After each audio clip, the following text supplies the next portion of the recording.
Que se passerait-il si on affirmait que donner une bonne note à un enfant pour un devoir parfaitement réussi, c'est en fait le meilleur moyen de détruire son envie d'apprendre? C'est une affirmation qui a de quoi secouer, ouais. Ah, ça c'est sûr. Aujourd'hui, dans notre décryptage du jour, on s'attaque à un mythe profondément ancré.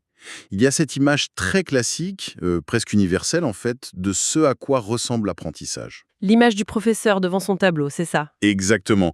Une personne se tient à l'avant d'une pièce, elle détient le savoir, et face à elle, des dizaines d'autres personnes sont assises, censées absorber ce savoir silencieusement. C'est très structuré, très ordonné en apparence. C'est le mot, en apparence. Mais quand on regarde de plus près, sous la surface de cet ordre, on découvre très souvent un champ de bataille silencieux. Un vrai rapport de force, oui. C'est un rapport de force qui est tellement ancré dans nos structures qu'on le remarque à peine au final. On l'accepte comme une norme, quoi. C'est ça. La société a fini par normaliser le fait que l'apprentissage doit s'accompagner d'une certaine dose de coercition, de résistance et finalement de stress pour toutes les personnes impliquées. On part du principe qu'il faut forcer l'esprit humain à s'instruire, comme si c'était, je sais pas, une corvée contre nature. Absolument. Et c'est exactement le cœur de notre sujet aujourd'hui. Oui, car pour cette exploration en profondeur, nous nous plongeons dans un document fascinant. Ce sont des extraits et des notes tirées de l'ouvrage fondateur de Marshall B. Rosenberg, intitulé « Enseigner avec bienveillance. Instaurer une entente mutuelle entre élèves et enseignants ». Un texte majeur. Vraiment. Et notre mission pour cette session, c'est de comprendre cette mécanique de conflit.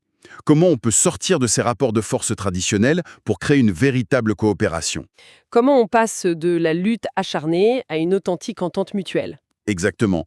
Mais avant de plonger là-dedans, je crois qu'il y a une précision à faire, non? Ouais, il y a une précision cruciale à apporter d'emblée pour notre public.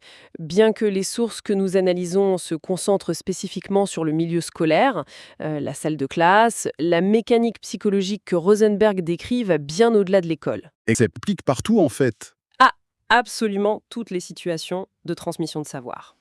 Que ceux qui nous écoutent s'imaginent en train de former un nouveau collègue en entreprise ou Ou d'expliquer une technologie complexe à un proche un peu fâché avec l'informatique. voilà, ou même de diriger une équipe de projet. Les dynamiques de pouvoir et d'apprentissage restent fondamentalement les mêmes. Le terrain de jeu change, mais les règles psychologiques restent. Bon, décortiquons tout ça. Si on regarde la fondation même de nos systèmes éducatifs ou de formation, tout repose sur un principe très simple, la récompense et la punition. La fameuse carotte et le bâton. C'est ça. Les bonnes notes, les bons points, les primes de fin d'année, d'un côté, et de l'autre, les mauvaises notes, les heures de colle, les blâmes. La source qualifie cela de motivation extrinsèque. Mhm. Mais soyons pragmatiques un instant. Est-ce qu'on est en train de dire que donner une bonne note à un élève pour un devoir réussi, c'est comme donner une friandise à un chien parce qu'il a bien voulu donner la patte? C'est une image forte, mais c'est l'idée, oui. Mais la réalité du monde adulte est basée sur la récompense. On travaille pour un salaire, non? Si on ne conditionne pas les jeunes à travailler pour des notes, est-ce qu'on ne les prépare pas à l'échec dans une société capitaliste? Cela soulève une question essentielle. Faut-il confondre l'exécution d'une tâche avec l'acquisition profonde d'un savoir? Ah, la nuance est importante. Très importante. Le texte de Rosenberg est très clair sur ce point. S'appuyer sur des récompenses et des punitions détruit méthodiquement ce que l'on appelle la motivation intrinsèque. C'est-à-dire ce désir naturel d'apprendre par soi-même. Exactement, ce désir spontané et joyeux de comprendre le monde qui nous entoure. La mécanique psychologique derrière ça est redoutable. Lorsqu'on introduit une récompense externe forte, le cerveau déplace son attention. Il ne se concentre plus sur la tâche en elle-même. Non, l'objectif n'est plus la maîtrise du sujet ou la curiosité. Le cerveau se focalise uniquement sur la transaction. En gros, que dois-je faire au minimum pour obtenir la carotte ou éviter le bâton?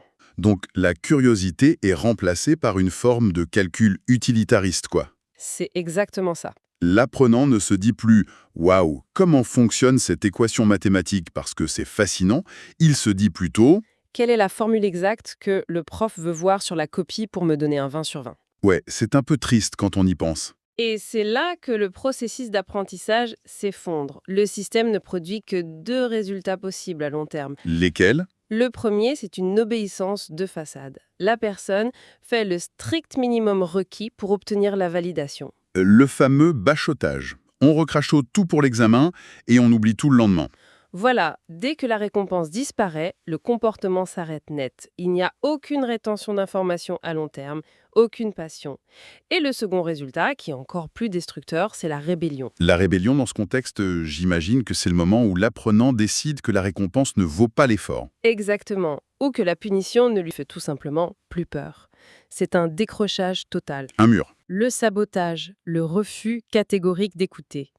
Dans les deux cas, qu'il y ait soumission docile ou rébellion ouverte, l'esprit critique est totalement anesthésié. Ah oui, l'apprenant ne se demande plus si l'information a du sens, il se demande juste ce que la figure d'autorité attend de lui pour le laisser tranquille. L'apprentissage véritable, celui qui transforme la pensée et permet l'innovation, il ne peut pas prospérer dans un modèle transactionnel basé sur la peur de l'échec ou l'addiction à la validation externe. C'est impossible. Le diagnostic de Rosenberg montre qu'on demande à des individus de développer leur indépendance intellectuelle tout en les enfermant dans un système de dépendance totale au jugement d'autrui. C'est un paradoxe flagrant, et je dois dire que le diagnostic de la source est sévère vis-à-vis de ce système classique. Très sévère. Mais le texte ne s'arrête pas au diagnostic, heureusement. Il propose un changement de paradigme radical à travers l'outil de la communication non violente, la fameuse CNV, et c'est là que ça devient vraiment intéressant. Oui, on entre dans les solutions pratiques. La source introduit un processus en 4 étapes, conçu spécifiquement pour remplacer ce système de punition et de récompense. Ces 4 étapes forment l'acronyme OSBD. OSBD. L'observation, le sentiment, le besoin et la demande. C'est vraiment le cœur du réacteur de la méthode Rosenberg. Alors, essayons de comprendre concrètement le fonctionnement de cet outil, car ça demande une gymnastique intellectuelle assez particulière, tu vois. Commençons par la toute première étape, l'observation. D'accord. Le texte insiste lourdement sur la différence entre une observation factuelle et une évaluation. Si je dois faire une analogie pour ceux qui nous écoutent, c'est comme si on demandait à l'enseignant ou au formateur de se transformer en caméra de surveillance. J'aime beaucoup cette métaphore. Bah oui, parce qu'une caméra n'a pas d'opinion, elle n'enregistre que des faits bruts. Donc, si je me mets dans la peau d'un formateur qui fait face à un comportement difficile, je pourrais faire mon observation de cette manière. Disons, j'observe que tu es en train de me manquer de respect pendant mon explication. C'est factuel, non? Arrêtons-nous tout de suite. C'est exactement le piège contre lequel Rosenberg met en garde. Ah bon? Qu'est-ce qui ne va pas? Le terme manquer de respect n'est absolument pas une observation. Ah, C'est une évaluation, un jugement de valeur pur et dur. Une caméra de surveillance ne peut pas enregistrer un manque de respect. c'est vrai. Elle ne capture pas les intentions. Exactement. Elle enregistre des ondes sonores et des mouvements, rien de plus. Ah, je vois. Le jugement s'est glissé dans ma phrase sans même que je m'en rende compte. C'est tellement naturel de coller une étiquette sur un comportement. Le cerveau humain est une machine à évaluer. On le fait en permanence pour gagner du temps.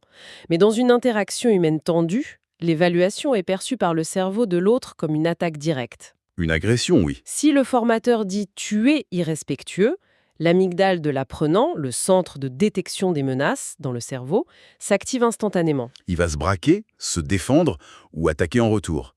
La fameuse réaction de lutte ou de fuite. Voilà. L'observation pure, façon caméra, consisterait à dire « lorsque je donne des explications sur ce nouveau logiciel, je vois que tu regardes ton téléphone et que tu tapes sur le clavier. » Ah oui, c'est très différent. C'est irréfutable. C'est totalement neutre. La personne ne peut pas nier ce fait physique.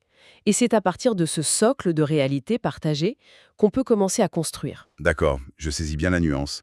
Je décris la scène sans le filtre de mon opinion. Mais ça mène à un autre problème de taille. Je suis peut-être en train d'observer la situation comme une caméra neutre, mais à l'intérieur de moi, je boue de colère. C'est humain. Je suis hyper frustré. Comment cette analogie de la caméra m'aide-t-elle à gérer la colère bien réelle que je ressens? On ne peut pas simplement feindre l'indifférence robotique face à un groupe qui n'écoute rien. Tout à fait.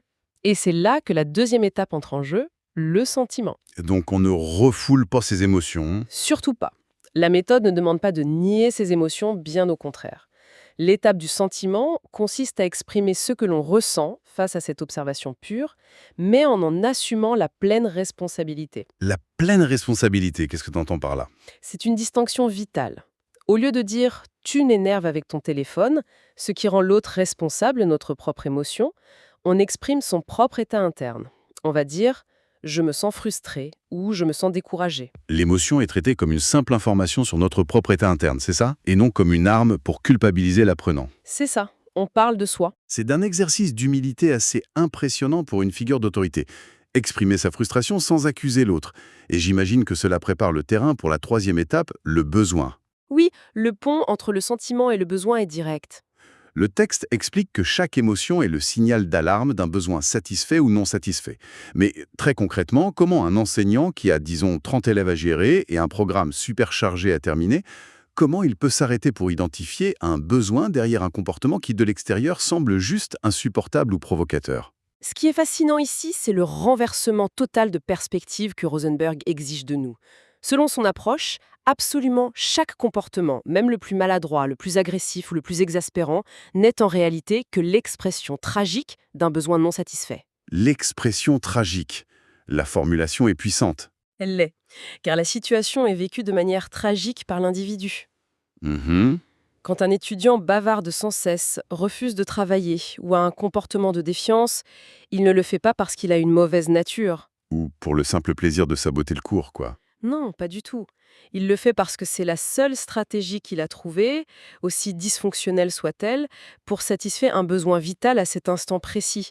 Ah oui, je vois. Mais quel genre de besoin Ça peut être un besoin de sens face à une page qu'il ne comprend absolument pas, un besoin d'autonomie parce qu'il se sent écrasé par des contraintes rigides, ou tout simplement un besoin d'attention, de considération et de connexion humaine au sein d'un groupe. Donc, la personne qui enseigne doit faire un véritable effort de traduction instantanée, en fait. Elle entend du bruit, elle voit de l'agitation, mais elle doit lire un appel à l'aide ou une quête de sens derrière ce brouhaha. C'est exactement ça, un décodage permanent.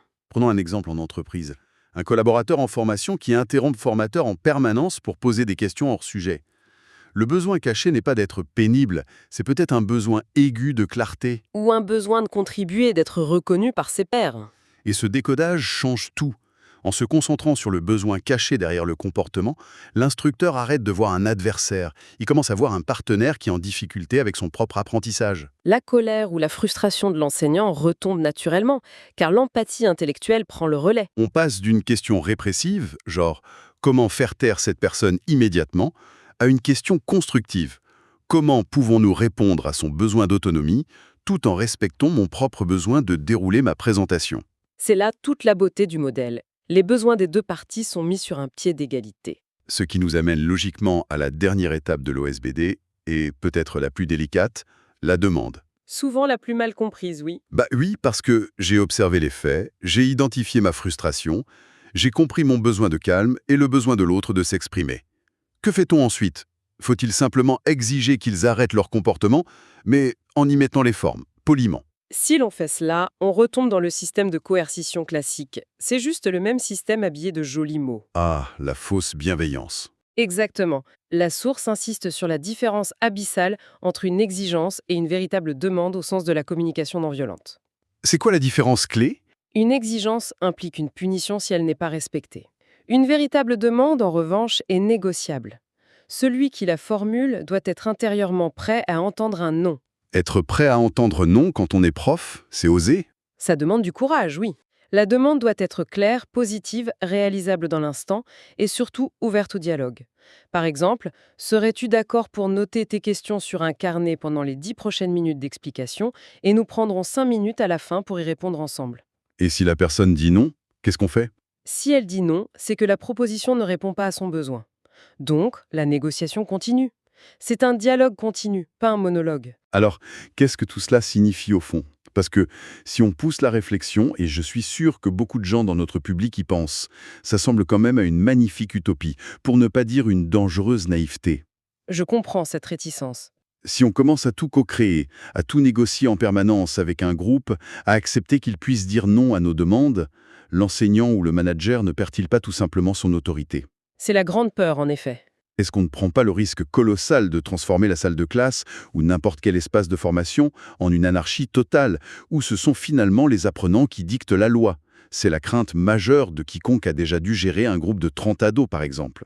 Si l'on relie cela à une perspective plus large, on touche ici à la confusion la plus courante et la plus destructrice concernant la notion même d'autorité. Ah, c'est intéressant ça. Développe. La peur de l'anarchie vient de l'idée préconçue que sans coercition stricte, il n'y a plus de règles, plus de limites. Or, la source fait une distinction vitale tirée directement de la philosophie de Rosenberg. Il faut impérativement séparer l'autorité de statut de l'autorité de compétence. Qu'on pourrait aussi appeler l'autorité relationnelle, c'est ça? C'est ça. L'autorité de statut contre l'autorité de compétence.